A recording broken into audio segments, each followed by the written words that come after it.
Do you wake up every day expecting something to go wrong? Do you feel like the world is getting worse and there's no point in expecting good things from people? Today, we're exploring an essential topic for your mental health: how to cultivate hope even when everything seems difficult. This video is for you who always sees the glass half empty. And don't worry, we're not going to talk about toxic positivity or pretending everything is fine.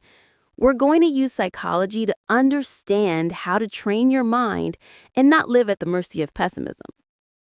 How we feed pessimism without realizing it. Imagine this scene. You wake up, still in your pajamas, and the first thing you do is grab your phone. News about politics, economy, violence, and tragedies appear with strong images and bold headlines. Then you open Instagram. The first post is about a betrayal. The second, a podcast clip saying that love is dead, that nobody's worth it anymore. Next, a video about crime in your city. Before you even have your morning coffee, your mind has already been trained to believe the world is ending, that people aren't trustworthy, and that there's no point in expecting good things. The problem? Social media algorithms aren't neutral. They observe what you consume, where you spend more time, what you interact with, and start delivering more of the same. If you watch, read, and comment on negative content, the algorithm understands that's what you want to see. This creates a funnel of information that reinforces your pessimistic lens. This isn't limited to social media. What you read, watch, listen to, and even the conversations you maintain shape how you perceive the world. If you spend most of your time in contact with stories of failure, corruption, violence, and hopelessness, it's natural for your mind to start believing that this is the rule, not the exception. Without realizing it, you're being led to a place where pessimism is no longer a passing state. It becomes a mental habit, an absolute truth. Pessimism versus realism. Here's something important. Pessimism isn't the same as realism.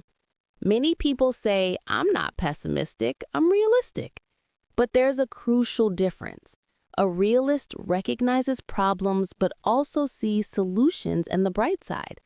A pessimist sees only the negative side and ignores any positive evidence. Even when someone does something genuinely good, the pessimist will say it was for a bad intention, that they don't believe anyone would do that without expecting something in return. The human brain has something called negativity bias, a natural tendency to pay more attention to threats and risks than to neutral or positive things. This was useful for survival in the past, but today it can distort our view of life. Pessimism can arise from repeated experiences of frustration in the past, a very critical family environment. Pessimism can be learned as a thought pattern. Constant consumption of negative content. And here's an essential point. Just as we learn to think and feel one way, we can learn another. This is exactly the work we do in therapy, identifying patterns and rebuilding a healthier, more balanced way of interpreting life. The impacts of chronic pessimism. Chronic pessimism doesn't just affect your mood. It alters your decisions, relationships, and even your physical health. Emotionally, people with chronic pessimism have a higher risk of anxiety and depression, as negative thoughts fuel intense and persistent emotional responses.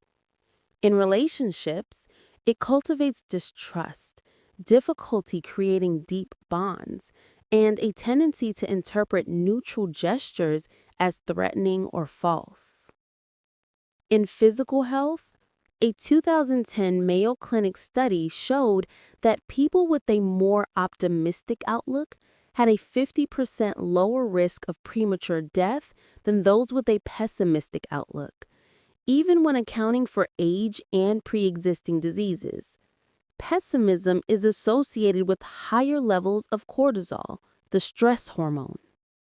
In career, very pessimistic people have less willingness to try new things, excessive fear of failure, and little openness to change, limiting opportunities at work and in life.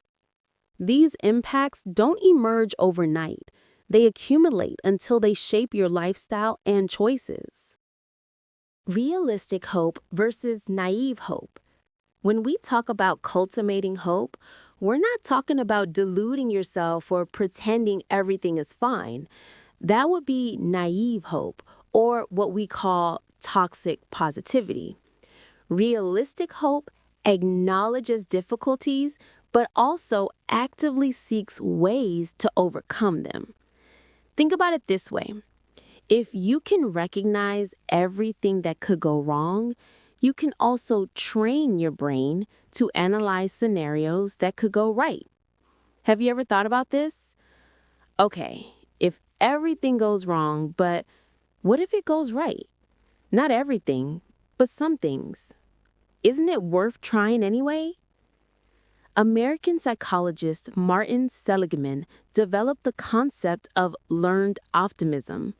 His research showed that people who learn to reinterpret negative events as temporary or specific, not permanent, have more emotional resilience, fewer depressive episodes, and better physical health. Most importantly, this optimism can be trained. Just as pessimism is learned, hope can be too. You can teach your mind to be more optimistic. Strategies to cultivate hope. Before the strategies, an important point. If you have a diagnosed mental disorder or suspect you have one, like depression, bipolar disorder, or severe anxiety, know that willpower alone may not be enough. In these cases, it's essential to have specialized support. But for daily hope training, here are the strategies. 1. Cognitive reframing. When you notice a negative thought, question its truthfulness and look for contrary evidence. Example, I'll never find anyone.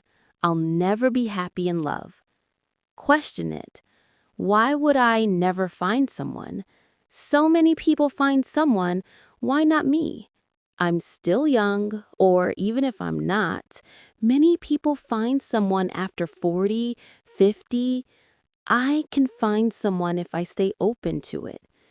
If you believe you'll never find someone, your behavior will follow that belief, and then it's more likely you really won't. 2. 3 alternatives technique. When facing a problem, find 3 different ways to act or interpret. This breaks mental rigidity. Using the same example, maybe one day I'll find someone and can be happy in love. Even if I stay alone, I can still be happy. I can work on myself and become a better person for relationships. Use your creativity to break the cognitive rigidity of always thinking the same way. 3. Exposure to positive content. Reduce consumption of negative content and increase contact with stories, books, and people who think more optimistically and bring solutions. For example, if you believe nobody's worth it anymore, you can't trust anyone, start seeing stories of trustworthy people who did good things and helped others. This is evidence that there are still good people and that you can trust some of them. 4.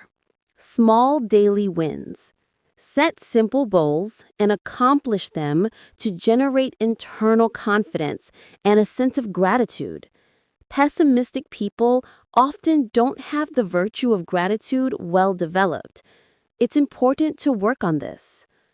5. Intentional support network. Seek people who expand your perspectives and reinforce your ability to deal with challenges. And remember, if you notice this is causing suffering, that the strategies alone aren't working, and bad days seem much longer and more frequent than good ones, seek professional help. Leaving pessimism behind and cultivating optimism isn't about changing who you are. It's about giving back to yourself the clarity, strength, and hope you may have lost along the way. Hope doesn't deny pain. It doesn't pretend nothing happened or that nothing bad will happen. It looks at the scars and says, "You've been through a lot and you're still here." Pessimism wants you to believe nothing will change. But the truth is that life has probably shown you many times that change is possible, and it can change again. You don't need to feel hope to act. But when you act, even on difficult days, hope begins to find space and can grow. On the cloudiest days, the sun is still there, even when we don't see it, and it always comes back. Let's open ourselves to learning to have a more optimistic view, without toxic positivity, but with a mind open to life's possibilities. If this video helped you, leave a like and subscribe to the channel. Share with someone who needs to hear this message. See you in the next video.